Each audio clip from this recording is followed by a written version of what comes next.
জয় হিন্দ। দেখো, আজকের ক্লাসে আমরা আরআরবি গ্রুপ ডি যে পরীক্ষাটা হচ্ছে তার 3 তারিখের ফার্স্ট শিফটের সায়েন্স আর কারেন্ট অ্যাফেয়ার্স নিয়ে ডিসকাস করবো। ঠিক আছে? তোমরা যারা যারা নেক্সট শিফটে পরীক্ষা দিবে তাদেরকে বলবো ক্লাসটা শুরু থেকে শেষ অবধি দেখো। আজকের ক্লাসে সব থেকে ভালো ব্যাপার কি জানো, আজকে যারা ফার্স্ট শিফটে পরীক্ষা দিয়েছে আমি মানে শিওর তারা মজা পেয়ে গেছে পরীক্ষা দিতে। সায়েন্সের তো ম্যাক্সিমাম কোশ্চেন রিপিট, সব থেকে কারেন্ট অ্যাফেয়ার্স জানো 5টা থেকে 6টা প্লাস, আমি বলছি 5 থেকে 6টা প্লাস কারেন্ট অ্যাফেয়ার্স তোমাদের অ্যাজ ইট ইজ রিপিট হয়ে গেছে, যা তোমাদের প্রিভিয়াস আমি তোমায় করেছিলাম যে অ্যানালাইসিসগুলো সেখান থেকে রিপিট হয়ে গেছে। তাই তোমরা একদম টেনশন নিও না, তোমরা এই ক্লাসটাও করো, প্লাস যাদের একটু ধরো 9-10 তারিখে পরীক্ষা আছে বা 5-6 তারিখে পরীক্ষা আছে তারা ক্লাসগুলো একবার পিছন থেকে দেখে চলে যাও, রিভিশন মেরে যাও। যদি রিভিশন নাও করতে পারো ভিডিও থেকে, আমি তোমাকে পিডিএফ তো দিয়ে দিয়েছি না, আমার টেলিগ্রাম চ্যানেলে যাবে, ওখানে পিডিএফটা জাস্ট লাইন বাই লাইন একবার চোখ বুলিয়ে নেবে, কেমন? দিয়ে পরীক্ষা দিতে চলে যাবে। বাকি ক্লাসটা তোমরা করো, করার পর যদি তোমাদের ক্লাসটা ভালো লাগে বা ক্লাসটা থেকে তোমার যদি 1%ও উপকার আসে, তুমি হচ্ছে কমেন্ট সেকশনে একটা জয় হিন্দ লিখে দিও, কেমন? তো চলো শুরু করা যাক। দেখো, আজকে আমাদের প্রথম প্রশ্ন যেটা আছে, 4 কেজি ভরের একটি বস্তু 2 সেকেন্ডে তার বেগ 2 মিটার প্রতি সেকেন্ড থেকে বাড়িয়ে 8 মিটার প্রতি সেকেন্ড করে ফেলে। বস্তুটির উপর প্রযুক্ত বল কত? দেখো, বলের ফর্মুলা আমরা কি জানি, এফ সমান সমান এম এ, তাই না? কিন্তু দেখো, এখানে আমাকে এফ বের করতে হবে, এম দেওয়া আছে কিন্তু এ দেওয়া নাই, তাই না? এ বের করার জন্য আমাদের কি করতে হয়? এ বের করার জন্য অন্তিম বেগ মাইনাস প্রারম্ভিক বেগ বাই সময়, এটা আমাদেরকে করতে হয়, তাই না? এবার এখানে এটা লিখে দাও, এফ সমান সমান, দেখো এম আমাকে দিয়ে দিচ্ছে কত, 4 কেজি, তো এখানে 4 লিখে দাও, ইন্টু অন্তিম বেগ কত হয় দেখো, বাড়িয়ে 8 সেকেন্ড করে ফেলে, মানে এটা অন্তিম বেগ হচ্ছে 8 সেকেন্ড, মাইনাস শুরু কত দেখো, 2 মিটার প্রতি সেকেন্ড থেকে বাড়িয়ে, মানে প্রারম্ভিক বেগ কত ছিল 2, আর টাইম আমাকে দিয়ে দিচ্ছে 2 সেকেন্ড, তো এটাকে 2 দিয়ে ভাগ করে দাও, তাহলে দেখো কত হচ্ছে, 2 দিয়ে আমি যদি কাটি এটাকে 2 বারে কেটে গেল, তো থাকলো কত, 2 ইন্টু 8 থেকে 2 বাদ দিলে 6, তো 6 দুগুণি কত হচ্ছে 12 নিউটন। 12 নিউটন কোন অপশন আছে? অপশন নাম্বার এ তোমার কারেক্ট অ্যান্সার। ঠিক আছে, যারা যারা অপশন এ টিক করে এসছো একদম তোমাদের সঠিক আছে, কেমন? চলো নেক্সট কোশ্চেন দেখো, যেটা তোমাদের পরীক্ষাতে এসেছিল। বলছে নিচের কোনটি সুষম বৃত্তীয় গতি, মানে ইউনিফর্ম সার্কুলার মোশনের একটি উদাহরণ? দেখো, অপশনে তোমাদের একটি নির্দিষ্ট গতিতে চলা একটি সিলিং ফ্যান এটা ছিল, তো এটা তোমাদের কারেক্ট অ্যান্সার হবে। ঠিক আছে, যারা যারা এই অপশনটা করে এসছো একদম তোমাদের সঠিক অ্যান্সার আছে। দেখো, ইউনিফর্ম সার্কুলার মোশন কি হয় বলতো, যখন কোনো বস্তু বৃত্তাকার পথে কনস্ট্যান্ট স্পিডে চলতে থাকে তাকে ইউনিফর্ম সার্কুলার মোশন বলে, কেমন? তো যারা যারা তোমরা এই অপশনটা টিক করে এসছো একদম তোমাদের কারেক্ট অ্যান্সার আছে। চলো নেক্সট কোশ্চেন দেখো, যেটা তোমাদের পরীক্ষাতে এসেছিল। বলছে নিচের কোন যন্ত্রটি তড়িৎ চৌম্বকীয় আবেশ মানে ইলেকট্রোম্যাগনেটিক ইন্ডাকশন নীতিতে কাজ করে? দেখো, বৈদ্যুতিক হিটার, বৈদ্যুতিক বাল্ব আর ইলেকট্রিক ফিউজ, এই তিনটাই হচ্ছে ইলেকট্রিকের তাপীয় প্রভাবে কাজ করে। ঠিক আছে, একমাত্র বৈদ্যুতিক জেনারেটর যেটা আছে সেটা তোমার ইলেকট্রোম্যাগনেটিক ইন্ডেক্সের নীতিতে কাজ করে, কেমন? এটা ছাড়া আর কিসের নীতিতে কাজ করে মনে রাখবা, ফ্লেমিং এর ডান হাতের নিয়ম। ঠিক আছে, কার? ফ্লেমিং এর ডান হাতের নিয়মে বৈদ্যুতিক জেনারেটর কাজ করে, কেমন? দেখো, হিটার কি, এটা হচ্ছে মানে কি বলবো, মানে এই বিদ্যুতের তাপীয় প্রভাবের একটা উপকরণ, কেমন? হিটারে কি হয়, এটাতে চীনামাটির একটা প্লেট বসানো থাকে, তাই না? এটা প্রত্যেকে তোমরা দেখেছো, চীনামাটির প্লেট বসানো থাকে, এর মধ্যে কি নাইক্রোমের লাগানো তার বানানো থাকে, যে তারটা দেখেছো ওটা কিসের তৈরি হয় বলতো? নাইক্রোমের, কেমন? নাইক্রোমের তার লাগানো থাকে। আর চীনামাটি কি হয়, এটা তুমি দেখেছো, এর মধ্যে তো মানে কি হয়, বিদ্যুৎ তো এর মধ্যে যাচ্ছে, কিন্তু বিদ্যুৎ কি এটা আমাদের মানে ঝটকা লাগে? লাগে না। তার মানে কি, বৈদ্যুতিক হিটার হচ্ছে তোমার মানে ইলেকট্রিক কারেন্টের এটা কি কুচালক, কিন্তু হিটের মানে তাপের সুচালক, এই জন্য এটা তাপীয় প্রভাবে কাজ করে।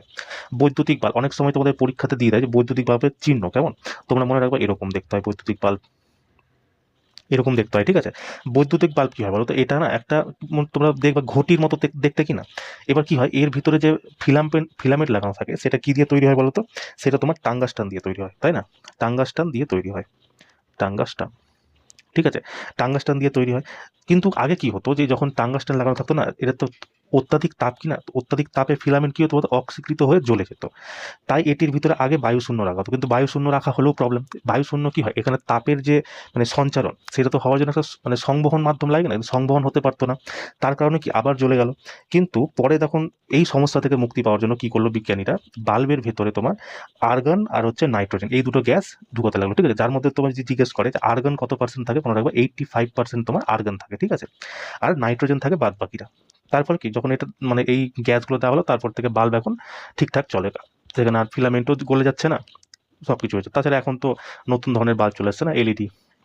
দেখো, ইলেকট্রিক ফিউজ কি হয়, ইলেকট্রিক ফিউজ হচ্ছে আমাদের পরিপথে যে শর্ট সার্কিট হয়, ইলেকট্রিক পরিপথে শর্ট সার্কিট, সেটা হাত থেকে আমাদের রক্ষা করে। মনে রাখবে এর প্রতিরোধ যেটা আছে সেটা হচ্ছে উচ্চ, কিন্তু গলনাঙ্ক কি, এর গলনাঙ্ক নিম্ন। আর মনে রাখবে যে ইলেকট্রিক ফিউজ আছে এটাকে পরিপথে শ্রেণীক্রমে লাগানো হয়। ঠিক আছে, শ্রেণীক্রমে লাগানো হয়। অনেক সময় তোমাদের কোশ্চেন দেয় যে ফিউজ তারের মানে ফিউজ তারকে কার সাথে জোড়া লাগানো হয়? তোমাদের এই কোশ্চেন অলরেডি চলেও এসছে। মনে রাখবা ফিউজ তারকে, এটা কেটে দিচ্ছি, ঠিক আছে? ফিউজ তারকে তোমরা মনে রাখবা মানে লোড বা মেন ওয়্যারের সাথে, কি বল, লোড বা মেন ওয়্যারের সাথে তোমার জোড়া লাগানো থাকে। একটা জিনিস মনে রাখবা, ফিউজ যে ইলেকট্রিক ফিউজ তৈরি হয় না, এর মধ্যে 37% তোমার কি থাকে, সীসা থাকে, ঠিক আছে? সীসা মানে কি, লেড, পিবি, আর হচ্ছে তোমার বাকি যে 67% এটা দিয়ে তোমার টিন দিয়ে তৈরি হয়, কেমন? আর ইলেকট্রিক ফিউজকে তোমরা মনে রাখবে, ইলেকট্রিক ফিউজের যে ক্ষমতা থাকে সেটা কি দিয়ে মাপা হয়, অ্যাম্পিয়ার দিয়ে মাপা হয়, কেমন? এই কিছু কিছু পয়েন্ট তোমরা মনে রেখো, ঠিক আছে? তো সঠিক অ্যান্সার বি, যারা যারা করে এসছো একদম তোমাদের কারেক্ট আছে। চলো নেক্সট কোশ্চেন দেখো, যেটা তোমাদের পরীক্ষাতে এসেছিল। বলছে ক্ষার কার সাথে অভিক্রিয়া করে লবণ এবং জল তৈরি করে? এটাও তোমরা আশা করি সবাই করেছো। কার সাথে এটা করে? অ্যাসিডের সাথে, তাই না? অ্যাসিড যখন যখন অ্যাসিড কি হয়, ক্ষারের সাথে অভিক্রিয়া করে, তখন কি লবণ আর জল তৈরি করে, তাই না? লবণ আর জল তৈরি করে। আর এই যে অভিক্রিয়া, এটাকে কি বলে? এটাকে প্রশমন অভিক্রিয়া বা তোমার মনে রাখবা নিউট্রিলাইজেশন অভিক্রিয়া বলে, কেমন? যেমন উদাহরণ যদি তোমাকে দিই, তুমি ধরো HCl যেটা আছে, তাই না? HCl এর সাথে যদি সোডিয়াম হাইড্রোক্সাইড, NaOH, এটা যদি অভিক্রিয়া করা হয়, তাহলে তোমার কি হবে দেখো, এই Na আর Cl যুক্ত হয়ে কি হবে, লবণ তৈরি হবে, NaCl। আর এইদিকে একটা এইদিকে একটা H, এইদিকে একটা H, দুটো H, তাই না? দুটো H আর একটা O আছে, তো কি হলো, লবণ জল তৈরি হলো। সেরকমই তুমি যদি দেখো, ধরো কাকে নিবা, নাইট্রিক অ্যাসিড কেন, ঠিক আছে? নাইট্রিক অ্যাসিডের ফর্মুলা কত, HNO3। এর সাথে তুমি যদি কাকে নিবা, পটাশিয়াম হাইড্রোক্সাইড নিও, KOH। যদি এটা যদি অভিক্রিয়া করো, তাহলে দেখো কি তৈরি হচ্ছে, এখানে কে আছে আর NO3 নিয়ে নাও, KNO3 প্লাস কি তৈরি হচ্ছে দেখো, এদিকে একটা H, এদিকে একটা H, এদিকে মানে আবার কি, H2। মানে এর কি, যে যে নিউট্রিলাইজেশন অভিক্রিয়া আছে না, সেখানে তোমার জল তৈরি হবেই, ঠিক আছে? এই জিনিসটা মনে রাখবা। আর এই যে KNO3, এটাকে, এর রাসায়নিক নাম কি, পটাশিয়াম নাইট্রেট, এটাও তোমরা মনে রেখো, কেমন? আর দেখো অ্যাসিড যেটা কি না, অ্যাসিডের সাথে যদি H লেগে থাকবে তার মানে হচ্ছে সেটা অ্যাসিড। আর বেস কোনটা, যার সাথে OH লেগে থাকবে সেটা হচ্ছে তোমার বেস, কেমন? এই কিছু কিছু পয়েন্ট তোমরা মনে রেখো। চলো নেক্সট কোশ্চেন দেখো, যেটা তোমাদের পরীক্ষাতে এসেছিল। বলছে যদি শক্তি দ্বিগুণ করা হয় এবং সময় স্থির রাখা হয়, তবে কৃতকার্যের পরিমাণ কত হবে? দেখো এটা সঠিক অ্যান্সার হচ্ছে দ্বিগুণ হবে, ঠিক আছে? যারা যারা করে এসছো একদম তোমাদের কারেক্ট অ্যান্সার আছে। কিভাবে হচ্ছে দেখো, পি সমান সমান আমরা কি জানি, W/T, তাই না? তাই যদি আমাকে W বার করতে হয়, তাহলে টিটা কি এদিকে এসে গুণ হয়ে যাবে, তো কি হয়ে যাবে, P/T, তাই না? এটা আমরা প্রত্যেকে জানি। কিন্তু আমাকে কি বলছে, যে তোমাকে পাওয়ার দ্বিগুণ করা হলো, মানে W' আমি নিলাম সেকেন্ড কন্ডিশন, যেটা তোমাকে কোশ্চেনে বলছে। বলছে পাওয়ারকে আমার দ্বিগুণ করা হলো আর সময়কে জায়গার তাই রাখা হলো, স্থির রাখা হলো। তাহলে কৃতকার্যের পরিমাণ কি হবে? দেখো P/T এখানে আছে, P/T এখানে আছে, কিন্তু এই P/T সমান সমান কি, W। তো এই জায়গাটা আমরা W লিখতেই পারি PT এর বদলে। আর যে দুইটা আছে, দুইটা বসে গেল। তাহলে নতুন মানে কৃতকার্যের পরিমাণ কি হলো, প্রথমে W ছিল, কিন্তু যখন পাওয়ারকে ডবল করা হলো তখন কি এটা দ্বিগুণ হয়ে গেল, তাই না? এই জন্য এটা দ্বিগুণ হয়ে যাবে, কেমন? দেখো পাওয়ার কাকে বলে, আমরা পাওয়ারকে এভাবে বলতে পারি যে প্রতি সেকেন্ডে করা বা 1 সেকেন্ডে করা কার্যের পরিমাণকে পাওয়ার বলে। বা এটা আমরা বলতে পারি কার্য করার দরকে পাওয়ার বলে, এটাও আমরা বলতে পারি, তাই না? পাওয়ারকে সবসময় কি পি দিয়ে দেখানো হয়। আর পাওয়ার কি, এটা হচ্ছে একটা স্কেলার রাশি, কেমন? আর যদি বলে পাওয়ারকে এসআই, মানে পাওয়ারের এসআই ইউনিট কি, তাহলে তোমরা মনে রাখবা পাওয়ারের এসআই ইউনিট হচ্ছে ওয়াট, ঠিক আছে? আচ্ছা পাওয়ারের যদি তোমাকে মাত্রা বার করতে বলে, কি বলবো দেখো, ডাব্লুর কি হয়, kg meter square per second square, তাই না? Kg meter square per second square. আর নিচে কি আছে, টাইম আছে, তো টাইমের জন্য টাইমের মাত্রা কি হয়, সেকেন্ড হয়। তো যেহেতু নিচে আছে, তো আমরা এটা নিচে লিখে দিতে পারি সেকেন্ড। তো এলটা আলটিমেট কি হলো দেখো, কেজি মিটার কিউব, কারণ সরি মিটার স্কোয়ার, আর এটা কি আছে, সেকেন্ড স্কোয়ার আর সেকেন্ড, মানে সেকেন্ড কিউব। তো সেকেন্ড স্কোয়ার যদি আমি উপরে রাখি, তো পাওয়ার কি হয়, মাইনাস হয়ে যাবে, তো এটা আমরা লিখতে পারি সেকেন্ড-3। তো এটা হচ্ছে পাওয়ারের মাত্রা, ঠিক আছে? এটা তোমরা মনে রাখো। তোমাদের যেমন এর আগের দিন কিসের একটা এসেছিল না, যে হ্যাঁ গ্র্যাভিটেশনের যেমন মাত্রা বের চলে এসেছিল, তো পাওয়ারেরও মাত্রা আসতেই পারে, তাই না? আচ্ছা পাওয়ারের ব্যবহারিক মাত্রা কি বলো, পাওয়ারের ব্যবহারিক মাত্রা যদি শিল্পে ব্যবহৃত হয়, ঠিক আছে, কোনো কলকারখানা বা কিছুতে শিল্পে যদি ব্যবহৃত হয়, বা মোটর গাড়িতে তোমাদের যদি ব্যবহার করতে হয়, বা ধরো জেনারেটরে ব্যবহার করতে হয়, সেই ক্ষেত্রে পাওয়ারের ক্ষমতা আমরা বলবো কি, মানে ব্যবহারিক মাত্রা কি বলবো, হর্স পাওয়ার, ঠিক আছে? আর 1 হর্স পাওয়ার মানে কত হয়, তোমরা মনে রাখবা 746 ওয়াট, ঠিক আছে? আর যদি তোমাকে জিজ্ঞাসা করে না অধিক ক্ষমতাযুক্ত জেনারেটর, অধিক ক্ষমতাযুক্ত জেনারেটর, তাহলে সেই ক্ষেত্রে তোমার পাওয়া মানে বা সরি অধিক ক্ষমতাযুক্ত যে জেনারেটর আছে, বা ধরো বড় ট্রান্সফরমার, ঠিক আছে, বড় ট্রান্সফরমারের যদি মানে ক্ষমতার ব্যবহারিক মাত্রা জানতে হয়, তোমরা সেখানে মনে রাখবা কিলোওয়াট, ঠিক আছে, কিলোওয়াট। এই কিছু কিছু পয়েন্ট তোমরা মনে রেখো, কেমন? চলো নেক্সট কোশ্চেন দেখো, যেটা তোমাদের পরীক্ষাতে এসেছিল। বলছে যদি কোনো বস্তুকে স্থিতা অবস্থা থেকে পৃথিবীর দিকে ফেলা হয়, তবে তার প্রাথমিক বেগ কত হবে, 0 হবে, তাই না? ধরো তুমি এখান থেকে ছাদে দাঁড়িয়ে আছো, তো এখান থেকে তুমি কোনো জিনিস ফেলবা, তুমি যতক্ষণ সেটা হাতে ধরে আছো তার মধ্যে কোনো বেগ আছে, কিছু আছে, নাই। তখন তো এবার তার মানে কি সেই সময় তোমার বেগ কি হয়ে যাচ্ছে, শূন্য হয়ে যাচ্ছে। দুটো জিনিস মনে রাখবো, দেখো যখন কোনো জিনিসকে ওপর থেকে নিচে ফেলা হয় তখন তার প্রাথমিক বেগ কি হয়ে যায়, শূন্য। আর যখন কোনো জিনিসকে নিচ থেকে উপরে ফেলা হয় তখন তার অন্তিম বেগ হয়ে যায় শূন্য। ধরো তুমি একটা ঢিলকে উপরের দিকে ছুড়লে, যাচ্ছে যাচ্ছে যাচ্ছে যাচ্ছে যাচ্ছে, এবার গিয়ে একটা টাইমে তো আবার নিচে ফেরত চলে আসবে। এই যে এই জায়গাটাতে গিয়ে সে নিচে ফেরত এলো, তার মানে কি এখানে তার বেগ শূন্য হয়ে গেল। যদি এর মধ্যে কিছু বেগ থাকতো তাহলে আরেকটু উপরে যেতে পারতো, তাই না? কিন্তু যেহেতু বেগ শূন্য হয়ে গেল সেই জন্য সে নিচে চলে এলো। ঠিক আছে, তো এই পয়েন্টগুলো তোমরা মনে রাখো, কেমন? 9.8 মিটার পার সেকেন্ড স্কোয়ার কার ফর্মুলা? এটা হচ্ছে ছোট জি এর মান। ঠিক আছে, চলো নেক্সট কোশ্চেন দেখো, যেটা তোমাদের পরীক্ষাতে এসেছিল। বলছে কোনো দ্রবণে OH এর ঘনত্ব যদি বেড়ে যায় তাহলে অম্লীয়তার উপর কি প্রভাব পড়বে? দেখো এখনই আমি তোমাকে বললাম যে যদি H থাকে সেটা হবে অ্যাসিড, যদি OH থাকে সেটা হবে বেস। ঠিক আছে, মানে ক্ষার। ধরো আমি ধরে নিলাম কি যেটা অ্যাসিড আছে, আমি মানে বোঝানোর জন্য বলছি, ধরো এটাকে আমি ধরে নিলাম দুধ। ঠিক আছে, অ্যাসিডকে আমি নিলাম দুধ আর বেসকে আমি ধরে নিলাম জল। এবার বলছে কি যদি কোনো দ্রবণে OH এর ঘনত্ব বাড়ে, ঠিক আছে, ধরো একটা এর মধ্যে ধরো কি আছে, দুধ জল দুটোই আছে। ঠিক আছে, এবার ধরো আমি যদি জল বেশি করে দিই, OH এর পরিমাণ আমি বাড়িয়ে দিচ্ছি, তাহলে এটা কি হয়ে যাবে, দুধের পরিমাণটা কমতে থাকবে, তাই না? মানে অ্যাসিডিক ভাবটা কি হয়ে যাবে, কমে যাবে, এটাই তো হবে। তো দেখো এবার অপশন কি, অম্লীয়তা কি বেড়ে যাবে? দেখো দুধের পরিমাণ কি বাড়ছে না কমে যাচ্ছে, অম্লীয়তা কমে যাবে, এটা তোমার কারেক্ট অ্যান্সার হয়ে যাবে। স্থির কি হবে, দেখো এখানে আমি জলও দিচ্ছি দুধও দিচ্ছি, এবার দুধ দেখো ফিক্স আছে, কিন্তু আমি এখানে কি বলছি, OH এর ঘনত্ব বাড়ালে মানে এই জলটাকে আমি বাড়িয়ে যাচ্ছি, তার মানে কি দুধের যেই মানে ঘনত্ব বা গাঢ়ত্ব থাকবে সেটা কি আস্তে আস্তে কমতে থাকবে, তাই না? সেই জিনিসটা এটাকে আমি বোঝাতে চাইলাম। ঠিক আছে, তো যারা যারা তোমরা অপশন বি করে এসছো একদম তোমাদের কারেক্ট অ্যান্সার আছে, কেমন? চলো নেক্সট কোশ্চেন দেখো, যেটা তোমাদের পরীক্ষাতে এসেছিল। দেখো এরকম একটা প্রশ্ন তোমাদের এসেছিল যে নিচের কোনটি একটি দ্বিবিস্থাপন প্রতিক্রিয়া, মানে ডবল ডিসপ্লেসমেন্ট প্রক্রিয়া। দেখো অপশনে তোমাদের এই একটা অপশন ছিল। ঠিক আছে, তো এটা হয়ে যাবে তোমার দ্বিবিস্থাপন অভিক্রিয়া বা দ্বিপ্রতিস্থাপন অভিক্রিয়া। দ্বিপ্রতিস্থাপন বা ডবল ডিসপ্লেসমেন্ট অভিক্রিয়া কি হয় বলতো? এই অভিক্রিয়ায় দুটো তত্ত্ব বা যৌগিকের স্থান বদল হয়। ধরো আমি দিলাম কি AB প্লাস CD। ঠিক আছে, এটা যখন অভিক্রিয়া করবে তখন কি হয়ে বলতো, AC প্লাস BD। কেমন?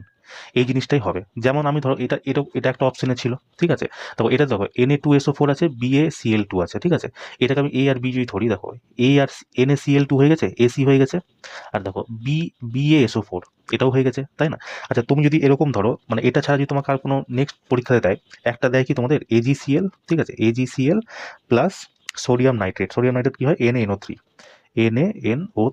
এই দুটোকে যদি করি তাহলে এইভাবে যদি AB প্লাস সিডিকেই করি তাহলে কি হবে, দেখো এটাকে আমি ধরলাম A, এটাকে ধরলাম B, এটাকে ধরলাম A, এটা মানে এটাকে ধরলাম C, এটাকে ধরলাম D। ঠিক আছে, এবার করো ABCD, দেখো AC হবে মানে কি AG, আর কি করবো AG আর Na তো হবে না, তো A আর D আমি করে দিলাম। ঠিক আছে, AD করলে কি হবে, দেখো AgNO3, আর একটা দেখো Cl বাকি থাকলো, তো NaCl করে দিলাম। ঠিক আছে, NaCl। কেমন, মানে কি বলতো এক্সচেঞ্জ হবে, দুজন যখন একসাথে থাকবে, এখানেও দুজন একসাথে আছে তো পার্টনার এক্সচেঞ্জ করে নেবে, বুঝতে পারলো তো? এই জিনিসটাই হয়, কেমন? আর যদি তোমাকে যদি জিজ্ঞেস করে, একটা মনে রাখবা খুব তোমাদের আছে সোডিয়াম সালফেট আর বেরিয়াম ক্লোরাইড, এটা মিটিয়ে দিচ্ছি। হ্যাঁ, সোডিয়াম সালফেট NaSO4 প্লাস আর কি করবো BaCl2। ঠিক আছে, এই দুটো অভিক্রিয়া করলে কি হবে, দেখো Ba আর SO4 মিলে যাবে, এই দুটো মিলে গেল BaSO4, আর দেখো NaCl আছে, এই দুটো মিলে যাবে, কি হবে NaCl, তাই না? এটা তোমাদের হয়ে যাবে। তাহলে কি হলো, এটাও একটা বিস্থাপন অভিক্রিয়া, মানে সরি ডবল ডিসপ্লেসমেন্ট অভিক্রিয়া, তাই না? আচ্ছা দেখো তোমাদের কি কি জিনিস হয় এই ডবল ডিসপ্লেসমেন্ট অভিক্রিয়াতে, মানে তোমাদের পরীক্ষাতে আছে কি কি পরিবর্তন দেখা দেয়। প্রথম তোমাদের হবে কি, এর তো রং বদলে যাবে, কেমন? ফার্স্ট কাজ হবে রং বদলে যাবে। দ্বিতীয় কি হবে, অবক্ষেপ তৈরি হবে, অবক্ষেপ। অবক্ষেপের তোমরা মনে রাখবা যেখানে বেরিয়াম যেখানে থাকবে সেটা সর্বদা তোমার সাদা অবক্ষেপ তৈরি করবে। ঠিক আছে, সাদা। আর যদি লেড দেওয়া থাকে, ঠিক আছে, লেড যদি দেওয়া থাকে সেখানে তোমরা মনে রাখবা হলুদ অবক্ষেপ তৈরি করবে। ঠিক আছে, এই দুটোই তোমাদের বেরিয়াম সালফেট খুব জিজ্ঞেস করে যে বেরিয়াম সালফেট কেমন অবক্ষেপ তৈরি করে। বেরিয়াম দেখে নিয়েও তোমরা সাদা অ্যান্সার করে আসবে, আর তোমার কিচ্ছু দেখতে হবে না, ম্যাক্সিমাম সব বেরিয়াম তোমার সাদা হয়। আর শুধু একখানাতে হয় যে লেড যখন অভিক্রিয়া করে তখন তোমাদের হলুদ মানে অবক্ষেপ তৈরি হয়। ঠিক আছে, যখনই কোশ্চেনে লেড দেখে নিবা হলুদ মানে অ্যান্সার করে চলে আসবা, কেমন? চলো তোমাদের একটা কোশ্চেন জিজ্ঞাসা করে মানে স্টেটমেন্ট যদি দিতে হয় যে প্রতিস্থাপন অভিক্রিয়াতে দিল। ঠিক আছে, মানে কিছু কিছু স্টেটমেন্ট দিতে হয়, যে স্টেটমেন্ট তোমাদের সব থেকে বেশি আছে, জিজ্ঞাসা করে কি মানে ডবল ডিসপ্লেসমেন্ট অভিক্রিয়াতে দুটি অভিকারকের মধ্যে কিসের আদান প্রদান হয়, তোমরা মনে রাখবা আয়নের আদান প্রদান হয়। ঠিক আছে, আয়ন, এরকম তোমাকে স্টেটমেন্ট দিয়ে দিবে। ঠিক আছে, তো এই কিছু কিছু পয়েন্ট তোমরা মনে রাখো, কেমন? চলো নেক্সট কোশ্চেন দেখো, যেটা তোমাদের পরীক্ষাতে এসেছিল। বলছে স্ত্রী প্রজনন তন্ত্রের কোন অংশে ফার্টিলাইজেশন হয়। এই কোশ্চেনটা দেখো তোমাদের কতবার পড়েছি, ফলোপিয়ান টিউব, তাই না? আপনার যদি জিজ্ঞাসা ফলোপিয়ান টিউবেরও কোথায়, মনে হয় ফলোপিয়ান টিউবের অ্যাম্পুলা বলে একটা জায়গা আছে। ঠিক আছে, অ্যাম্পুলা, এই অ্যাম্পুলাতেই কি হয়, মানে স্পার্ম আর ওভারি এসে মিলিত হয়, ঠিক আছে, এই জায়গাটাতে। তো সঠিক অ্যান্সার কি, অপশন নাম্বার সি। কেমন? চলো নেক্সট কোশ্চেন দেখো, যেটা তোমাদের পরীক্ষাতে এসেছিল। বলছে নিচের কোনটি অণুর উদাহরণ? দেখো অণুর উদাহরণ, হাইড্রোজেনও অণুর উদাহরণ, অক্সিজেনও অণুর উদাহরণ, আর ক্লোরিনও অণুর উদাহরণ, ঠিক আছে। কিন্তু আমি দেখলাম কিছু কিছু জায়গায় বলছে নাকি অপশনে তোমার জল দেওয়া ছিল, ঠিক আছে। এবার তোমরাই বলো যে জল দেওয়া ছিল কি ছিল না। যদি জল দেওয়া থাকে তো জল তোমার কারেক্ট অ্যান্সার হবে, ঠিক আছে। কারণ কি, এই তিনটা হচ্ছে তোমার কি বলবো, এটা হচ্ছে সম অণু, ঠিক আছে, সম অণু বা তত্ত্বের অণু বলে, এটাকে বলে সম অণু বা তত্ত্বের অণু, তত্ত্বের অণু, ঠিক আছে। এটাতে কি হয় না, এটাতে একই রকম পরমাণু দিয়ে সব কিছু, তখন হাইড্রোজেন দুটো, অক্সিজেন দুটো, ক্লোরিন দুটো। কিন্তু জল কি হয়, জল তোমার হচ্ছে যৌগিকের অণু, ঠিক আছে। আর এটাতে কি হয়, দুই বা তার বেশি পরমাণু দিয়ে এই অণুটা তৈরি হয়। যেমন কি H2O, এখানে দেখো দুই রকমের অণু আছে, তাই না। তারপর যদি বলে কার্বন ডাইঅক্সাইড CO2, দেখো এখানেও দেখো দুই রকমের অণু আছে, তাই না। যদি জল থাকে তো জল তোমার কারেক্ট অ্যান্সার হবে, যদি জল না থাকে তাহলে এই অপশন নাম্বার ডি তোমার কারেক্ট অ্যান্সার হবে। এবার যেটা তোমাদের অপশনে ছিল সেটা তুমি আমাকে কমেন্ট করে জানিও, কেমন? চলো নেক্সট কোশ্চেন দেখো, যেটা তোমাদের পরীক্ষাতে এসেছিল। বলছে সম্ভারিক বলতে কি বোঝায়, মানে আইসোবার বলতে কি বোঝায়। দেখো আইসোবার হচ্ছে কি, যাদের তত্ত্বের পরমাণু ভর সংখ্যা এক কিন্তু পারমাণবিক সংখ্যা আলাদা। কি বলছে, একই ভর সংখ্যা কিন্তু ভিন্ন পারমাণবিক সংখ্যা। এটাকে তোমরা মানে সম্ভারিক বা আইসোবার বলে, ঠিক আছে। যেমন তুমি ধরে নাও, তারপর ধরো কার্বন আছে, ঠিক আছে, কার্বনের আমরা কি জানি 6 12, ঠিক আছে। কিন্তু কার্বনের সম্ভারিক কি হয়, কার্বন 6 14, তাই না। কিন্তু দেখো এদের পরমাণু সংখ্যা এক, কিন্তু দেখো এদের পারমাণবিক যে ভর আছে সেটা আলাদা হয়ে যাচ্ছে। আচ্ছা আইসোবারে কি হয় বলো তো, আইসোবারে তোমরা মনে রাখবা যে এদের ভৌতিক গুণ এক সমান থাকে, ঠিক আছে। প্রশ্ন আছে তোমাদের ভৌতিক গুণ সমান, ঠিক আছে, ভৌতিক গুণ কি হয়, সমান হয়, কিন্তু তোমাদের যে রাসায়নিক গুণ সেটা কি হয়, রাসায়নিক গুণ আলাদা হয়, ঠিক আছে। এটা তোমরা মনে রাখবা, যেমন। আচ্ছা তোমাদের এখানে আইসোবার চলে এসেছে, আইসোবার ছাড়া আর কি কি হয় দেখো। একটা দেখো, একই সংখ্যক নিউট্রন যাদের থাকে তাদেরকে আমরা কি বলি, সমনিউট্রনিক বলি, তাই না। সমনিউট্রনিকে কিরকম হয়, আমি এদের কি হয়, নিউট্রন সংখ্যা এক সমান হয়। যেমন তুমি ধরে নাও, এই ধরো কার্বন 6 14 নিয়ে নাও, ঠিক আছে, কার্বন 6 14 নিয়ে নাও, আর এদিকে নিয়ে নাও তুমি অক্সিজেন 8 16, তাই তো, এটা হয় অক্সিজেন 8 16 তো হয়। আর এটা কি এই সমভারিক হয়ে গেল এটা। এখানে কি হয় দেখো, এর নিউট্রন সংখ্যা বের করতে গেলে কি করতে হয়, আণবিক ভর থেকে প্রোটন সংখ্যা বাদ দিতে তোমার নিউট্রন বেরিয়ে, দেখো 14 থেকে যদি 6 বাদ দিই তাহলে কি আসছে 8। এখান দেখো 16 থেকে যদি 8 বাদ দিয়ে কি আসছে 8, মানে এই দুজনে দেখো নিউট্রন সংখ্যা সমান, তাই না। তাই যে মানে এমন তত্ত্ব যার নিউট্রন সংখ্যা সমান থাকে তাকে আমরা সমনিউট্রনিক বলি। আচ্ছা সম ইলেকট্রনিক কাকে বলে, সম ইলেকট্রনিক বুঝতেই পারছো, একই সংখ্যক ইলেকট্রন তাকে সম ইলেকট্রনিক বলে। যেমন তুমি ধরে নাও, কার বলবো, নিয়ে নাও হচ্ছে হাইড্রোজেন, ঠিক আছে, সরি জল H2O নিয়ে নাও একটা, আর একটা নিয়ে নাও তুমি মিথেন নিয়ে নাও CH4, ঠিক আছে। দেখো এর ইলেকট্রনের সংখ্যা কত হবে, দেখো হাইড্রোজেনের কটা আছে, এক, মানে ইলেকট্রন সংখ্যা কিভাবে হয় দেখো, প্রোটন সংখ্যা সমান সমান ইলেকট্রন সংখ্যা, তাই না। যতক্ষণে ইলেকট্রনের আয়নের পরিবর্তন হচ্ছে বা ইলেকট্রন ত্যাগ হচ্ছে বা গ্রহণ হচ্ছে ততক্ষণ প্রোটন সংখ্যা সমান ইলেকট্রন সংখ্যা। এখানে দেখো ইলেকট্রনের না ত্যাগ হচ্ছে না গ্রহণ হচ্ছে, তার মানে কি এখানে ইলেকট্রনের সংখ্যা দুইখানা আছে। আর অক্সিজেনের কটা হয়, অক্সিজেনের হচ্ছে তোমার 8টা, তো 2 আর 8 কত হচ্ছে 10টা। আর দেখো CH4 কার্বনের পরমাণু সংখ্যা কত হয় 6, আর এর মধ্যে দেখো কোনো ইলেকট্রনের আদান প্রদান হচ্ছে না, মানে কি 6 থাকবে। হাইড্রোজেন কি হয় H4, এবার প্রত্যেকের একটা করে ইলেকট্রন, 4টা হাইড্রোজেন আছে, 4টা ইলেকট্রন, তো 6 আর 4 কত হচ্ছে 10, তাই না। এটাকেও বলে, দেখলে তো সম ইলেকট্রনিক হয়ে গেল। আচ্ছা এটা যদি বলে যে যদি পারমাণবিক সংখ্যা এক কিন্তু ভর সংখ্যা ভিন্ন, এটাকে আমরা কি বলি বলো। যদি পারমাণবিক সংখ্যা এক থাকে এবং ভর সংখ্যা আলাদা থাকে তাকে আমরা আইসোটোপ বলি বা সমস্থানিক বলি, সমস্থানিক, ঠিক আছে। দেখো সমস্থানিকে কি হয়, এই মানে যে তত্ত্বের পারমাণবিক সংখ্যা এক কিন্তু ভর সংখ্যা ভিন্ন তাকে আমরা সমস্থানিক বলি। আর এটা যে মানে জিজ্ঞেস করে যে কেন সমস্থানিকের মানে সমস্থানিক হয়, তোমরা মনে রাখবা নিউট্রনের যে ভিন্নতা আছে সেই ভিন্নতার কারণে সমস্থানিক হয়। কিসের জন্য, নিউট্রনের ভিন্নতা, ঠিক আছে, নিউটনের ভিন্নতার জন্য সমস্থানিক হয়। আচ্ছা সমস্থানিকে কি হয় তোমরা মনে রাখবে, যেমন যেমন ধরো হাইড্রোজেন আছে, হাইড্রোজেন তিনটা সমস্থানিক, একটা হাইড্রোজেন, একটা ডিটোরিয়াম, আর একটা হচ্ছে কি টাইট্রিয়াম, তাই না। হাইড্রোজেন এটা দেখো এটাতে এক, এটাতে এক, এটাতে কি হয়, আর ডিটোরিয়ামে 1 2, আর টাইট্রিয়ামে কি হয় 1 3। এতে দেখো প্রত্যেকের পারমাণবিক সংখ্যা কি একরকম, কিন্তু দেখো কি বলে জানো, আণবিক ভর দেখো হাইড্রোজেনের 1 হয়, ডিটোরিয়ামের 2 হয়, টাইট্রিয়ামের 3 হয়। এবার চেঞ্জেস কেন হচ্ছে, যদি 1 থেকে 1 বাদ দিই এর 0, মানে কি হাইড্রোজেন নিউট্রন হয় না। দেখো ডিটোরিয়ামের কি হচ্ছে 1, আর ট্রাইটিয়ামের কি হচ্ছে 2 নিউট্রন সংখ্যা, তার মানে কি নিউট্রনের ভিন্নতার কারণে না সমস্থানিকটা হলো, ঠিক আছে। আচ্ছা কিছু কিছু জিনিস তোমরা মনে রাখবে, যে হাইড্রোজেন আছে, হাইড্রোজেন মানে সরি হাইড্রোজেনের তিনটা হচ্ছে সমস্থানিক, এটাকে হাইড্রোজেন বলে না, এটাকে তোমার বলে প্রোটিয়াম, ঠিক আছে। এটাকে কি বলে প্রোটিয়াম, ডিটোরিয়াম আর ট্রাইটিয়াম, আমিও ভুল বলে দিলাম, হাইড্রোজেন বলে না কিন্তু, ঠিক আছে। হাইড্রোজেনের 3টা সমস্থানিক, প্রথম সমস্থানিক প্রোটিয়াম, দ্বিতীয় হচ্ছে ডিটোরিয়াম, তৃতীয় হচ্ছে ট্রাইটিয়াম। মনে রাখবে প্রোটিয়ামকে তোমাদের নবজাত হাইড্রোজেন বলা হয়, ঠিক আছে, নবজাত হাইড্রোজেন, কেমন। ডিটোরিয়ামকে কি বলে, এটাকে ভারী হাইড্রোজেন বলে, এটাকে কি বলে, ভারী হাইড্রোজেন।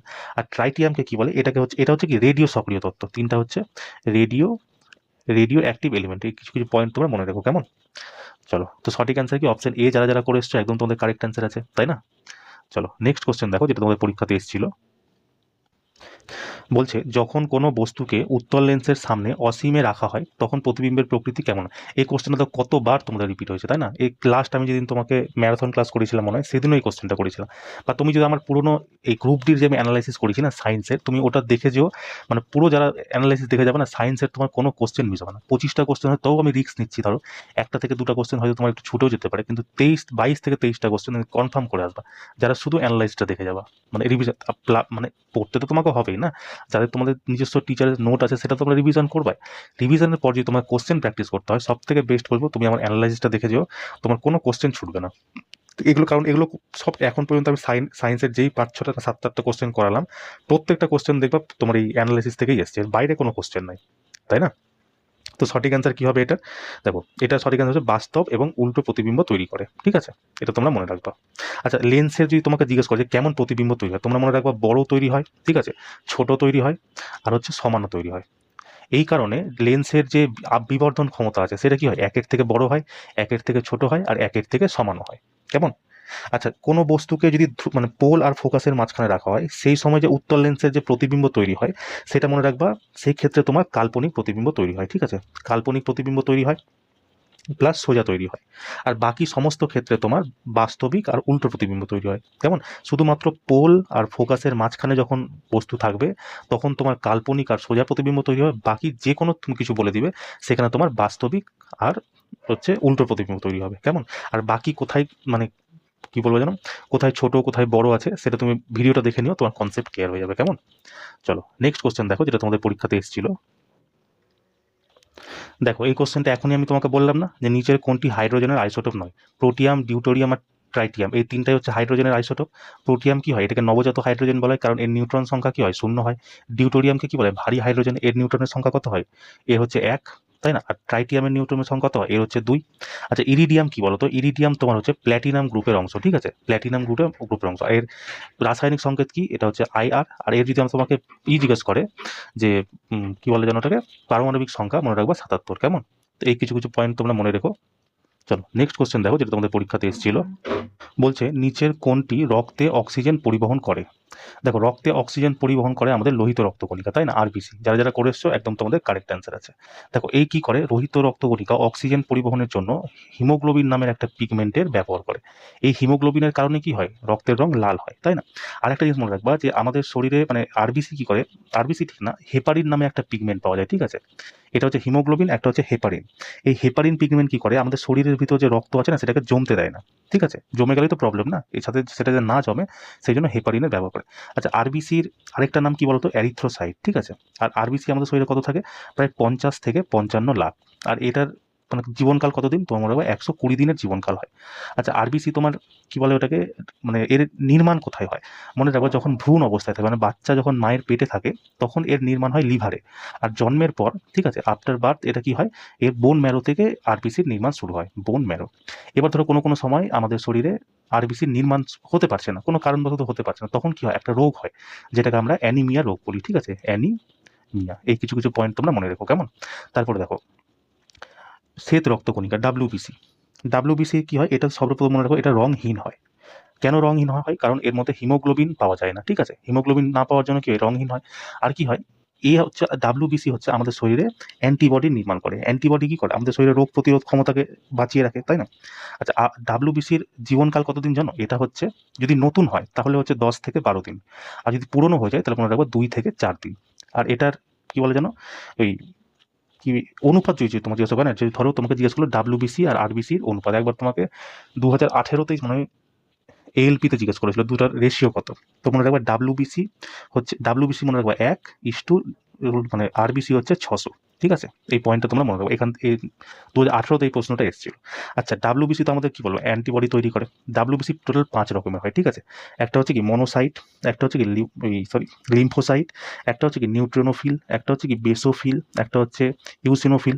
এই ইউসিনোফিলেও কি হয়, একটা ধরনের 3 ধরনের পার্ট থাকে। একটা হচ্ছে লিউকোপোনিয়া, একটা হচ্ছে লিউকেমিয়া, আর হচ্ছে লিউকোসাইট। এই যে লিউকোমোনিয়া আছে না, লিউকোমিনিয়া কি হয় বলতো, যখন আমাদের শরীরে ধরো ডাব্লিউবিসি বাড়তে থেকে গেল, ঠিক আছে, যার ফলে কি আরবিসি আর বাড়তেই পারলো না, তখন কি হয় আমাদের শরীরে একটা অঙ্কোজেন বলে একটা আছে, ONCOGENE, অঙ্কোজেন বলে একটা পিগমেন্ট আছে, এই কি হয় সক্রিয় হয়ে যায়। এই যখনই সক্রিয় হয়ে যায় না, তখন সেটা ব্লাড ক্যান্সারের রূপ নিয়ে নেয়, ঠিক আছে। তার মানে কি, যদি তোমরা জিজ্ঞাসা করে যে আমাদের শরীরে ব্লাড ক্যান্সার হওয়ার কারণ কি, তোমরা মনে রাখবা যে ডাব্লিউবিসি আছে সেটা অত্যাধিক পরিমাণে বাড়তে থেকে যায়। ডাব্লিউবিসি এমন বাড়ে যে আরবিসি আর নির্মাণই হতে পারে না, সেই জন্য মেনলি ব্লাড ক্যান্সার হয়। আর ব্লাড ক্যান্সারের জন্য বলে কি সক্রিয় হয়ে যায়, তোমার মনে হয় অঙ্কোজেন বলে একটা শরীরের একটা পার্ট আছে যেটা তোমার সক্রিয় হয়ে যায়, কেমন। তারপর দেখো প্লেটলেটস কি হয়, এটা আমাদের শরীরের প্রায় 2.5 লাখ থেকে 3 লাখ থাকে প্রায়। আর এটা মনে রাখবা শুধু স্তন্যপায়ী প্রাণীদের মধ্যেই হয়, স্তন্যপায়ী প্রাণী যারা আছে তাদের মধ্যেই এটা হয়। এ কি করে প্লেটলেটস, এ হচ্ছে রক্তকে ঘন করে, ঠিক আছে, ঘন করে, প্লাস এ কি করে শরীরের ভিতর, মানে রক্ত শরীরের ভিতর অ্যাকচুয়ালি না, ধরো করে কেটে গেল, ঠিক আছে, কেটে যাওয়ার পর তো রক্ত বেরোয় না, তখন কি হয় রক্তটা মানে যাতে সম্পূর্ণ রক্ত যাতে বেরিয়ে না যায়, সেই জন্য কি করে এই প্লেটলেট সেটাকে জমতে সাহায্য করে, ঠিক আছে, জমতে সাহায্য করে। যখন ডেঙ্গু হয়, মনে রাখবে ডেঙ্গু হলে কি এই প্লেটলেট হচ্ছে আমাদের কমে যায়, তখন কি হয় বাইরে থেকে আমাদের প্লেটলেট চালাতে হয়, তাই না। তো এই কিছু কিছু পয়েন্ট তোমরা মনে রাখো, কেমন। চলো নেক্সট কোশ্চেন দেখো, যেটা তোমাদের পরীক্ষাতে এসেছিল। দেখো এরকম একটা প্রশ্ন তোমাদের এসেছিল যে চারা ফসল গবাদি পশুর জন্য চাষের প্রধান উদ্দেশ্য কি। ওখানে একটা অপশন ছিল কি, যে দীর্ঘ সময়ের জন্য সবুজ চারা হিসাবে বৃদ্ধি। এটাই তোমাদের কারেক্ট অ্যান্সার হবে। এটার প্রাথমিক লক্ষ্য কি, পশুর আহারের জন্য নিরন্তর সবুজ চারা উৎপাদন করা। শুধুমাত্র বীজ খেলে কি সবকিছু হয়ে যাবে, যদিও এটা পুষ্টি, কিন্তু এটা কি তুমি মানে শুধু বীজ খেলেই যে হয়ে যাবে সেটা না, একে চারাও খেতে হবে, ঠিক আছে। তো যারা যারা বি অপশন করে এসছো একদম তোমাদের কারেক্ট অ্যান্সার আছে, কেমন। চলো নেক্সট কোশ্চেন দেখো, যেটা তোমাদের পরীক্ষাতে এসেছিল। বলছে রক্তের ফিল্টারেশনের জন্য কোন অংশটি ব্যবহৃত হয়। দেখো রক্তকে ফিল্টার করা মানে ছাঁকে কে, আমাদের কিডনি, তাই না, কিডনি ছাঁকে। কিন্তু কিডনি তো অপশনে নেই, তাহলে তুমি কি করবে, তো কিডনিরই একটা ইউনিট হচ্ছে নেফ্রন, ঠিক আছে, যেটা কিডনির মধ্যে থাকে, মানে নেফ্রনকে কিডনির ইউনিট বলা হয়। এখানে রক্ত কি 3 রকম ভাবে ছাঁকা হয়। প্রথমে কি হয়, আলট্রাফিকেশন করা হয়, তারপর সেটা কি পুনঃ অবশোষণ করা হয়, শেষমেশে স্যাক্রেশন করা হয়। আলট্রাফিকেশনে কি হয় বলতো, এখানে না একটা গ্লোমেরুলাস ক্যাপিলারি নেটওয়ার্ক আর Bowman capsule, glomerulus capillary network আর হচ্ছে বোমেন ক্যাপসুল, এই দুটো জিনিস থাকে, ঠিক আছে। আর এই দুটোকে যদি একসাথে জিজ্ঞাসা করে এই দুটোকে একসাথে কি বলা হয়, তোমরা মনে রাখবা মালফিজিয়ান বডি, ঠিক আছে, এটা বলা হয়। এখানে কি হয়, যখন রক্ত গ্লোমেরুলাসের মধ্যে দিয়ে ঢুকে, ঠিক আছে, এই গ্লোমেরুলাস এরকম দেখতে হয়। এর কি হয়, যেটা দিয়ে ঢুকে সেটাই হচ্ছে বড় বড় জায়গা থাকে, আর যেখান দিয়ে বেরায় সেখান দিয়ে তোমার কি হয়, মানে ছোট জায়গা থাকে। এবার যখন এখান দিয়ে রক্ত যখন ঢুকে গেল, এবার বেশি করে রক্ত ঢুকে গেল ধরো, এবার এখান থেকে যখন বেরাবে তখন তাদের প্রেসার যাবে কিনা, এই প্রেসারের সাথে যখন রক্ত বেরাচ্ছে, গ্লোমেরুলাস নেটওয়ার্কে কি থাকে, ছোট ছোট ছিদ্র থাকে, বুঝতে পারলাম। এই ছিদ্র দিয়ে কি হয়, যত রকম হানিকারক জিনিস আছে সেগুলো বেরিয়ে যায়, বেরিয়ে কোথায় আসে, বোমেন ক্যাপসুলে চলে আসে, ঠিক আছে। এবার ধরো বোমেন ক্যাপসুলে চলে আসার পর কিছু কিছু জিনিস আছে যেগুলো ধরো ভালো জিনিস, কিন্তু অথচ এই মানে যেহেতু ছিদ্র দিয়ে সব মানে বাজে বাজে জিনিসগুলো ফিল্টার হচ্ছে, তখন কিছু ভালো জিনিসও বোমেন ক্যাপসুলে বেরিয়ে যায়, ঠিক আছে। এই বোমেন ক্যাপসুলে যখন বেরিয়ে যায় তখন সেখানে পুনঃ অবশোষণের কাজ হয়। তাহলে আলট্রাফিকেশনের কাজ কোথায় হয়, তোমার গ্লোমেরুলাস ক্যাপিলারি নেটওয়ার্ক আর বোমেন ক্যাপসুলে। এবার ধরো এখান থেকে তো রাখতে মানে সব যেগুলো বেরিয়ে গেল, কিছু কিছু জিনিস ভালো জিনিস বেরিয়ে গেল, তখন সেটাকে কি আবার পুনঃ অবশোষণ করতে হবে, বেরিয়ে মানে সেটাকে আবার যদি আমরা ছেড়ে দিই তাহলে তো হবে না, না। এবার এই যে এই মানে বেরিয়ে যাওয়া জিনিসগুলোকে একটা ভিতরে সিস্টেম আছে যাকে বলা হয় PCT, ঠিক আছে, প্রক্সিমাল কনভুলেটেড টিউবলস, ঠিক আছে, এটা দিয়ে মেনলি পুনঃ অবশোষণের কাজ হয়। পুনঃ অবশোষণ বলতে কি, যেসব ভালো জিনিস ধরো গ্লুকোজ বেরিয়ে গেল আমাদের শরীর থেকে, এবার গ্লুকোজটা আমাদের শরীরে চায় না, তখন এই PCT কি করবে, সেই গ্লুকোজটাকে আবার তোমার ঘুরিয়ে ফিরিয়ে বোমেন ক্যাপসুলে পাঠিয়ে দেবে, ঠিক আছে। এবার যখন পুনঃ অবশোষণ হয়ে গেল, এবার তো স্যাক্রেশনের কাজ আসবে। স্যাক্রেশনে কি হয়, এই যে PCT থেকে এই যে মানে যখন পুনঃ অবশোষণ হয়ে গেল PCT, এবার এর মধ্যে তো কিছু খারাপ জিনিস আছে, অবশোষণের পর মানে যখন ছাঁকা হয়ে গেল যেই খারাপ জিনিসগুলো আছে সেগুলো কি হয়, একটা পথ থাকে সেটা বলে লুপ অফ হেনেল, ঠিক আছে। এই লুপ অফ হেনেলের মাধ্যমে সেটা DCT-তে চলে যায়, DCT। এটাকে বলে PCT, এটাকে বলে DCT। DCT-কে কি বলে, ডিস্টাল কনভুলেটেড টিউবলস, ঠিক আছে। এই ডিস্টাল কনভুলেটেড টিউবলসের মধ্যে কি হয়, তোমার পটাশিয়ামের যে কম্পাউন্ডগুলো আছে কিনা, সেই কম্পাউন্ডগুলোকে মানে আলাদা করা হয়, ঠিক আছে। এবার এই যে DCT-তে এখানে যখন তোমার স্যাক্রেশন হয়ে গেল, স্যাক্রেশন হয়ে যাওয়ার পর রক্ত মানে যেই খারাপ জিনিসগুলো সেটা কি হয় বলতো, সেটা কালেক্টিং ডাক্ট বলে একটা জিনিস আছে আমাদের শরীরে, কালেক্টিং ডাক্ট হয়ে আমাদের যে কি বলবো কালেক্টিং ডাক্ট হয়ে বেরিয়ে যায়। কালেক্টিং ডাক্টকে আমরা কি বলি বলো? মূত্রাশয়। এই মূত্রাশয় থেকেই যে মানে বাথরুম, সেই বাথরুমের মাধ্যমে যেসব জিনিস দরকার নাই সেই জিনিসগুলো বাইরে বেরিয়ে যায়, যেমন কি অ্যামোনিয়া, ইউরিয়া এইসব বেরিয়ে যায়, ঠিক আছে। তার মানে যদি তোমাকে জিজ্ঞেস করে যে মূত্রের নির্মাণ তোমার কোথায় হয়, তাহলে তোমরা মনে রাখবা কালেক্টিং ডাক্টে তোমার মূত্রের নির্মাণ হয়, ঠিক আছে। বুঝতে পারলে কিভাবে হয়? চলো এবার দেখো শিরা কাকে বলে। শিরা থেকেও তোমাদের অনেক রকম প্রশ্ন তোমাদের চলে আসে। দেখো শিরা হচ্ছে কিছুই না, এখানে হচ্ছে অশুদ্ধ রক্ত বয়, ঠিক আছে। এটা কি হয়? অশুদ্ধ রক্ত এখানে বয়, কেমন। আর অশুদ্ধ রক্ত বওয়ার জন্য এই যে দেওয়াল হয় কিনা, সেই দেওয়ালটা কি হয়? পাতলা হয়ে যায়, ঠিক আছে, পাতলা হয়ে যায়। কারণ যদি শুদ্ধ রক্ত বয়, শুদ্ধ রক্তের জন্য ধমনী আছে, অশুদ্ধ রক্ত বয় শিরাতে। এবার শিরার দেওয়াল কেমন হয়? পাতলা হয়, ঠিক আছে। আর এখানে রক্তের কেমন হয়, মানে রক্তের প্রবাহ কোন দিক দিয়ে হয় তোমাকে জিজ্ঞেস করে, তোমরা মনে রাখবে এটা শরীর থেকে শরীর থেকে হৃদয়ের দিকে হয়, কেমন, হৃদয়ের দিকে হয়। কারণ কি, যখন শরীর থেকে হৃদয় হওয়ার কারণ কি, রক্ত যখন মানে হৃদয় থেকে শরীরে বেরাচ্ছে তখন কি অশুদ্ধ হয়ে যাচ্ছে, অশুদ্ধ হয়ে যাওয়ার পর থেকে আবার হৃদয়কে নিয়ে যেতে হবে না, মানে ফুসফুসের কাছে নিয়ে যেতে হবে, তারপরে না সেটা আবার কি হবে, ওই মানে পরিশুদ্ধ হবে, তাই না। দেখো ধমনী কি জিনিস, ধমনী হচ্ছে তোমার, এটাতে শুদ্ধ রক্ত বয়, প্রথম কথা, শুদ্ধ রক্ত বয়, ঠিক আছে। এবার শুদ্ধ রক্ত বওয়ার কারণে এর বিপির মান খুব হাই হয়, প্রেসারের মধ্যে বেরায় না, সেই জন্য বিপির মান এখানে মানে বিষয়। আর যেহেতু ব্লাড প্রেসার বেশি থাকে, তাই এর দেওয়াল কি হয়ে যায়, মোটা হয়ে যায়, তাই না, এর দেওয়াল কি হয়, মোটা হয়, কেমন। আর এই যে ধমনীতে যে রক্তের প্রবাহ সেটা কেমনভাবে হয়, এটা হচ্ছে তোমার হৃৎপিণ্ড থেকে, মনে রাখবে হৃৎপিণ্ড থেকে তোমার শরীরের দিকে হয়, কেন, কারণ হৃৎপিণ্ডে তোমার রক্ত পরিশুদ্ধ হয়ে যাচ্ছে, পরিশুদ্ধ হয়ে যাওয়ার পর সেটা কি শরীরে চলে আসছে, তাই না। তবে হৃৎপিণ্ড কি বলে, এটা কিছু না, এটাকে পাম্পিং অর্গান বলে, ঠিক আছে, পাম্পিং অর্গান, ঠিক আছে। এই কিছু কিছু পয়েন্ট তোমরা মনে রাখো, কেমন। তো সঠিক অ্যান্সার কি নেফ্রন, তোমাদের সঠিক অ্যান্সার, যারা যারা করেছো একদম তোমাদের কারেক্ট অ্যান্সার আছে, কেমন। চলো নেক্সট কোশ্চেন দেখো, যেটা তোমাদের পরীক্ষাতে এসেছিল। বলছে যদি রোধগুলো শ্রেণীবদ্ধভাবে যুক্ত থাকে তবে প্রতিটি রোধের মধ্যে দিয়ে নিচের কোনটি কমে বা বিভাজিত হয়। দেখো ওহম কি বলেছিল জানো, ওহম দিয়েছিল ভি সমান সমান আই আর, তাই না। ওহম বলেছিল যে ভোল্টেজ যে আছে সেটা কি হয়, প্রতিটা রোধের অনুপাতে ভাগ হয়ে যায়, ঠিক আছে। তাই মোট উৎসের মানে কোনো প্রতিরোধের উৎসের যে মোট ভোল্টেজ সে যতটা দরকার তার থেকে কম ভোল্টেজ পায়, ঠিক আছে।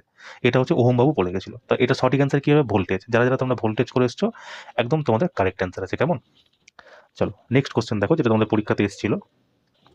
বলছে এমওএসপিআই এর প্রথম মাসিক পিএলএফএস বুলেটিন অনুযায়ী এপ্রিল 2025-এ ভারতের বেকারত্বের হার কত শতাংশে নেমে এসছে। তো এটা সঠিক অ্যান্সার হচ্ছে তোমার 5.1%, ঠিক আছে। আর বাকি এর কিছু কিছু পয়েন্ট আমি তোমাকে নিচে লিখে দিয়েছি, পিডিএফ দিয়ে দিব, তোমরা সেখান থেকে পিডিএফটা নিয়ে পড়ে নিও, কেমন। চলো নেক্সট কোশ্চেন দেখো, যেটা তোমাদের পরীক্ষাতে এসেছিল। বলছে অন্ধ্রপ্রদেশের কোন মন্ত্রী 2024 সালের অক্টোবর মাসে আমেরিকায় মাইক্রোসফট সিইও সত্য নাদেলার সাথে একটি বৈঠকে অংশগ্রহণ করেছিলেন।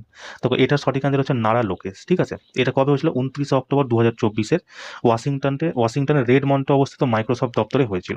এর উদ্দেশ্য কি ছিল, যে একটি টেকনোলজি হাব তৈরি করা, যাতে রাজ্যের digital governance, AI, smart city এইসব মানে পাওয়ার জন্য সত্য নাদেলার সাথে আলোচনা করতে গেছিল, ঠিক আছে। মানে মেন উদ্দেশ্য এটাই ছিল, যাতে এইসব যাতে ডেভেলপ করতে পারে, তার জন্য কিছু মানে আলোচনা করা কিভাবে করতে হবে না করতে হবে, বুঝতে পারলে। তো সঠিক অ্যান্সার কি নারা লোকেশ। যারা যারা তোমরা করে এসছো একদম তোমাদের কারেক্ট অ্যান্সার আছে। চলো নেক্সট কোশ্চেন দেখো, যেটা তোমাদের এসেছিল। বলছে কোন ক্রীড়া সংস্থা আফগানিস্তানের নারীদের খেলোয়াড়দের নির্বাসনে থাকাকালীন নিরাপত্তা, সহায়তা এবং প্রশিক্ষণ প্রদানে সক্রিয় ভূমিকা পালন করেছিল। তবে এটা হচ্ছে আন্তর্জাতিক অলিম্পিক কমিটি, ঠিক আছে, যে হচ্ছে আফগানিস্তানের মহিলা খেলোয়াড়দের সুরক্ষা, আর্থিক সহায়তা এইসব করেছিল, ঠিক আছে। তো যারা যারা অপশন সি আন্তর্জাতিক অলিম্পিক কমিটি করে এসছো একদম তোমাদের কারেক্ট অ্যান্সার আছে, কেমন। চলো নেক্সট কোশ্চেন দেখো, যেটা তোমাদের পরীক্ষাতে এসেছিল। বলছে ব্রাজিলে আয়োজিত COP30 জলবায়ু সম্মেলনের সময় 2035 সালের মধ্যে প্রতি বছর কত জলবায়ু অর্থ সংগ্রহের লক্ষ্য রাখা হয়েছে। তো এটা সঠিক অ্যান্সার আছে $1.3 ট্রিলিয়ন, ঠিক আছে। যারা যারা এই অপশনটা করে এসছো একদম তোমাদের ঠিক আছে। দেখো এটা করেছিল নভেম্বর 2025-এ হয়েছিল ব্রাজিলের বেলেমে। আর এটা কি 2035 সালের মধ্যে যাতে উন্নয়নশীল দেশগুলির মধ্যে বার্ষিক $1.3 ট্রিলিয়ন মানে দেওয়ার আর কি আহ্বান জানিয়েছে, ঠিক আছে। চলো নেক্সট কোশ্চেন দেখো, যেটা তোমাদের পরীক্ষাতে এসেছিল। বলছে নভেম্বর 2025-এ শ্রীলঙ্কায় আসা সেই ঘূর্ণিঝড়টির নাম কি ছিল, যা সেখানে ব্যাপক ধ্বংসলীলা চালিয়েছিল। দেখো এটা অপশন ছিল যে ডিট ওয়া, ঠিক আছে, ডিট ওয়া। এটা হচ্ছে সঠিক অ্যান্সার। যারা যারা তোমরা এটা করে এসছো একদম তোমাদের কারেক্ট অ্যান্সার আছে। আচ্ছা এটার নাম কে দিয়েছিল মনে রাখবা, এটার নাম দিয়েছিল ইয়েমেন, ঠিক আছে। দেখো আর তোমাকে কি কি প্রশ্ন জানতে আসতে পারে, ইম্পর্টেন্ট আছে এটা, ঠিক আছে। দেখো এক সেকেন্ড, দেখো এই জিনিসগুলো তোমাদের পরীক্ষাতে আসতে পারে। যেমন মন্থা, এটা কি কত হয়েছিল? অক্টোবর 2025-এ এসেছিল, অন্ধ্রপ্রদেশকে প্রভাবিত করেছিল। মন্থাটা তোমরা মনে রাখবা, যেহেতু অক্টোবর 2025-এই এসছে। তারপর স্নেয়ার মনে রাখবা, এটা কি 2025-এ ইন্দোনেশিয়া এবং মালয়েশিয়ার মধ্যে এসেছিল। ফেঙ্গাল কবে এসেছিল? এটা 2024-এর নভেম্বর। এটা তো ইম্পর্টেন্ট না, কিন্তু এই দুটো তোমরা মোস্ট ইম্পর্টেন্ট আছে, নেক্সট শিফটটা আসতেই পারে, কেমন? তো এই জিনিসটা তোমরা মনে রাখবা, কেমন? চলো নেক্সট কোশ্চেন দেখো, যেটা তোমাদের পরীক্ষাতে এসেছিল। বলছে Laureus world sportsman of the year 2025 অ্যাওয়ার্ডে কাকে সম্মানিত করা হয়েছে? এটা আমি তোমাদেরকে বলবো না, এটা তোমাদের হোমওয়ার্ক থাকলেও তুমি এটা অপশনে জানো। আমি তোমাদের প্রতিদিন বলছি লরিয়াস অ্যাওয়ার্ড তোমাকে 1 নম্বর দিয়ে যাবে, আর প্রতিদিন এখান থেকে প্রশ্ন আছে, প্রতিদিন। আমি তোমাকে শুরু থেকে বলে আসছি, তাই না? তো এটা অ্যান্সার তোমরা কমেন্ট সেকশনে আমাকে জানাবা, কেমন? চলো নেক্সট কোশ্চেন দেখো। বলছে 17তম ব্রিক্স সম্মেলন 2025 কোন দেশে আয়োজিত হয়েছিল? তো এটা হয়েছিল ব্রাজিলে কবে হয়েছিল? 6 থেকে 7 জুলাই। আর কি ছিল, মানে কোথায় হয়েছিল? রিও ডি জেনেরিওতে হয়েছিল, ঠিক আছে। আর এটার থিম কি ছিল এই বছরের? এটা ছিল অন্তর্ভুক্তিমূলক এবং টেকসই শাসনের জন্য গ্লোবাল সাউথ সহযোগিতা শক্তিশালী করা, কেমন? এই কিছু কিছু পয়েন্ট তোমরা মনে রাখো, যারা যারা ব্রাজিল করে এসছো একদম তোমাদের কারেক্ট আছে। চলো নেক্সট কোশ্চেন দেখো। বলছে মেজর ধ্যানচাঁদ খেলরত্ন পুরস্কার 2025-এ সম্মানিত মনু ভাকর কোন খেলার সাথে যুক্ত ছিল? তাই না? এটাও তোমাদের হোমওয়ার্ক থাকলো, এটাও আমি তোমাকে বলবো না, এটা তোমাদেরকে আমি অনেকবার করিয়েছি। আর এটার সাথে সাথে বলবা আর কাকে কাকে তোমার দেওয়া হয়েছে। টোটাল 4 জনকে দেওয়া হয়েছিল, তাই না? 4 জনের মধ্যে একজন হচ্ছে মনু ভাকর, আর যে 3 জন ছিল সেই 3 জনের নাম তুমি আমাকে বলবা, প্লাস 3 জন কোন খেলার সাথে যুক্ত ছিল সেটাও তুমি আমাকে বলবা, কেমন? চলো নেক্সট কোশ্চেন দেখো। বলছে 2025 সালে মহান স্বাধীনতা সংগ্রামী চন্দ্রশেখর আজাদের মৃত্যুবার্ষিকী বলিদান দিবস হিসাবে কোন তারিখে পালন করা হয়েছে? তবে এটা পালন করা হয়েছে 27শে ফেব্রুয়ারি। কেন? কারণ 27শে ফেব্রুয়ারি আলফ্রেড পার্কে পুলিশের সাথে সংঘর্ষে তার মানে নিজেকে এসে কি করেছিল? গুলি মেরে দিয়েছিল, ঠিক আছে। যে বলেছিল আমি পুলিশের হাতে মরবো না, মানে ইংরেজদের হাতে আমি মরবো না, আমি মরবো নিজে মরবো, কোনো বাইরের দেশ থেকে কেউ এসে আমাকে মেরে চলে যাবে, এটা হবে না। এই জন্য 27শে ফেব্রুয়ারি কি তিনি নিজেকে হেডশট করে মারা গেছিলেন। আর ইনার জন্ম মনে রাখবো 23শে জুলাই ইনার জন্মদিন, ঠিক আছে। আর 23শে মার্চ, এটা মনে রাখবো, এই যে 23শে মার্চ, যেটা কি ভগৎ সিং, রাজগুরু আর সুখদেব, এদের 3 জনকে ফাঁসি দেওয়া হয়েছিল, তাই না? ওই জন্য এই দিন শহীদ দিবস হিসেবে পালন করা হয়, কেমন? চলো নেক্সট কোশ্চেন দেখো, যেটা তোমাদের পরীক্ষাতে এসেছিল। বলছে এশিয়ার সব থেকে বড় টেলিকম মিডিয়া এবং প্রযুক্তি সম্মেলন ইন্ডিয়া মোবাইল কংগ্রেস 2025 নবম সংস্করণের উদ্বোধন কে করেছিল? তো এটা করেছিল আমাদের প্রধানমন্ত্রী নরেন্দ্র মোদী, ঠিক আছে। এটা কবে হয়েছিল?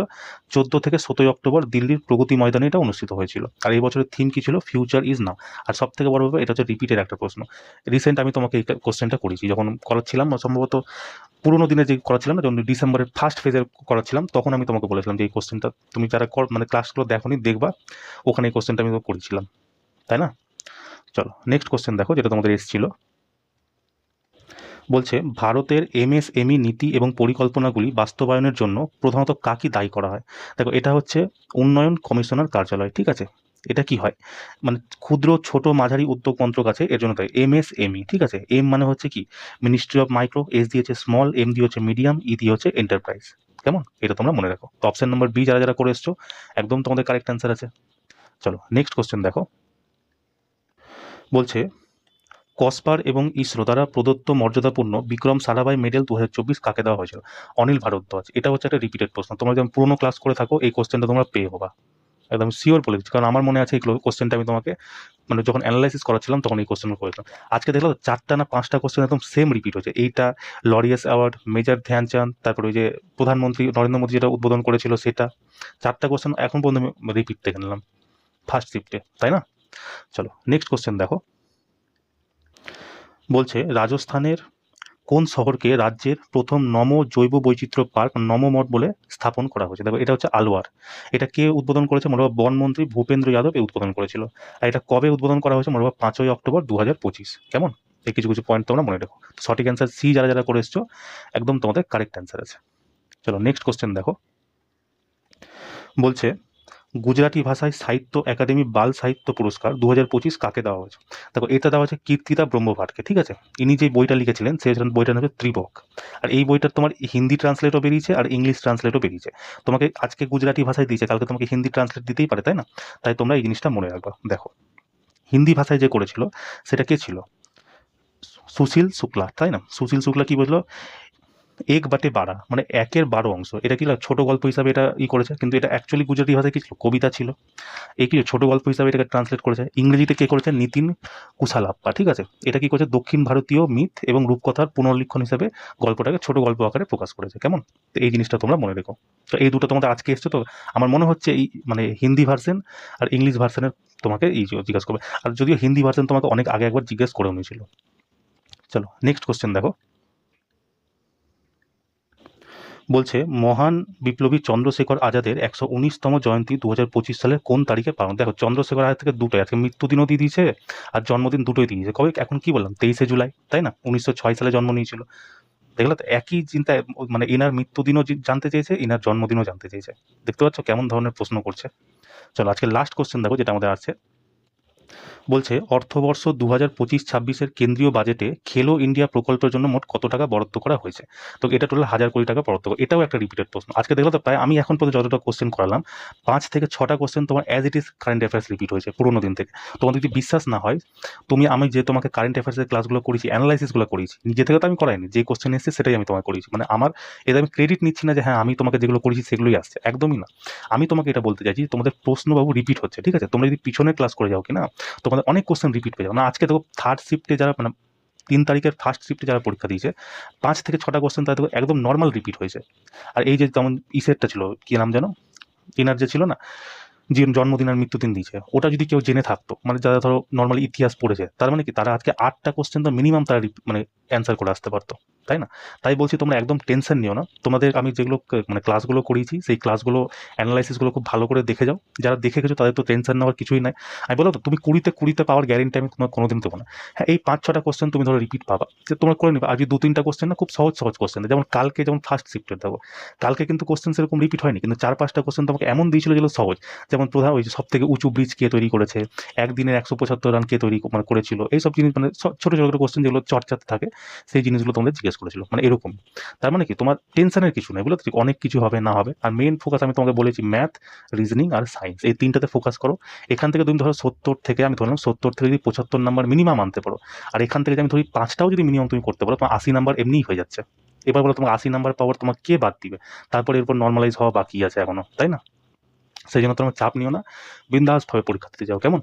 আর ক্লাসটা পুরোটা দেখে নিও, দেখার পর আমাকে ক্লাসটা জানিও কেমন লাগলো। যদি কোথাও কোনো বুঝতে অসুবিধা হয় বা কিছু হয় সেটা আমাকে জানাতে পারো। আর যদি যে আমি তোমাকে যে সায়েন্সের এক্সট্রা ফ্যাক্টগুলো বলে দিই, তোমাদের যদি মনে হয় যে মনে হতেই পারে যে হ্যাঁ আমি হয়তো বেকার বলছি, অনেকের মনেই হতে পারে, তো তোমরা আমাকে বলতে পারো, ঠিক আছে। যে তোমরা যদি মনে হয় মানে ম্যাক্সিমাম যদি আমাকে তোমরা বলো যে ম্যাক্সিমাম জন যে না অত ফ্যাক্ট বলার দরকার নেই, জাস্ট অ্যান্সার বলে বেরিয়ে যেতে হবে, তো আমিও সেটাই করবো, ঠিক আছে। আমার সেটাতে কোনো প্রবলেম নাই, কেমন? তো চলো দেখা হচ্ছে নেক্সট ক্লাসে। জয় হিন্দ।